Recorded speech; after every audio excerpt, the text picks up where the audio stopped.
പേരാമ്പ്രയിലെ സംഘർഷ സ്ഥലത്ത് പുറത്തുനിന്നുള്ള കോൺഗ്രസ് പ്രവർത്തകർ ഉണ്ടായിരുന്നതായി സമ്മതിച്ച ഷാഫി പറമ്പിൽ MP. നേരത്തെ പ്ലാൻ ചെയ്ത സമരമായിരുന്നതിനാലാണ് മറ്റിടങ്ങളിൽ നിന്നും പ്രവർത്തകർ എത്തിയതെന്നും ഷാഫി പറമ്പിൽ പറഞ്ഞു. തനിക്ക് മർദ്ദനമേറ്റ ശേഷമാണ് സംഘർഷമുണ്ടായതെന്നും ഷാഫി പറമ്പിൽ കൂട്ടിച്ചേർത്തു.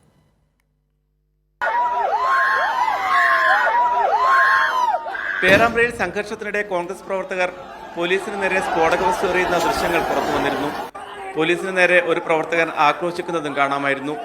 ഈ പ്രവർത്തകൻ പേരാമ്പ്രയിൽ നിന്നും കിലോമീറ്ററുകൾക്കപ്പുറത്തുള്ള പൂമുള്ളി സ്വദേശിയാണ്.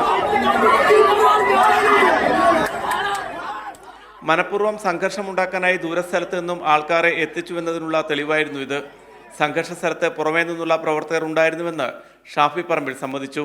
ഇത് വളരെ പെട്ടെന്നുള്ളൊരു സമരമാണെങ്കിൽ പ്രതിഷേധം എങ്ങനെ ഇത്ര ദൂരത്തൊക്കെ ആൾക്കാർ വന്നിട്ട് അവിടെ പോലീസിനോട് ആക്രോശം നടത്തുന്നത് സാധാരണ ജനങ്ങൾക്കുള്ളൊരു ചോദ്യമാണ്. ആ സമരം കോളേജ് ഇലക്ഷൻ ജയിച്ചത് മുതലുണ്ടാവുന്ന സംഘർഷങ്ങളാണ്. അതിന്റെ തലേ ദിവസം പോലീസ് ക്രൂരമായിട്ട് UDF പ്രവർത്തകരെ തെരഞ്ഞുപിടിച്ച് മർദ്ദിച്ചിട്ടുണ്ട്. അതിന്റെ പ്രതിഷേധ പ്രകടനം അവിടുത്തെ UDF പ്രഖ്യാപിച്ചതും അത് അപ്പോൾ ഉണ്ടായ സമരമല്ല. ഷാഫി പറമ്പിലിന്റെ പരിക്കുമായി ബന്ധപ്പെട്ട് നിരവധി സംശയങ്ങൾ പൊതുസമൂഹത്തിൽ ഉയർന്നിരുന്നു. ഗുരുതര പരിക്കാണെങ്കിൽ തൊട്ടടുത്ത ആശുപത്രികളിലൊന്നും പോകാതെ കോഴിക്കോട് നഗരത്തിലെ ആശുപത്രിയിൽ അഡ്മിറ്റായത് എന്തിനാണെന്നായിരുന്നു ഒരു ചോദ്യം. ഈ ചോദ്യത്തിലുള്ള ഷാഫിയുടെ പ്രതികരണം ഇങ്ങനെയായിരുന്നു. എന്നിട്ട് അവിടെ ആശുപത്രി കാണിച്ചൂടെ, ഇവിടെ ആശുപത്രി കാണിച്ചൂടെ, താടി പഠിച്ചൂടെ, മീശ പഠിച്ചൂടെ, അവര് ബോധപൂർവം പറയാ.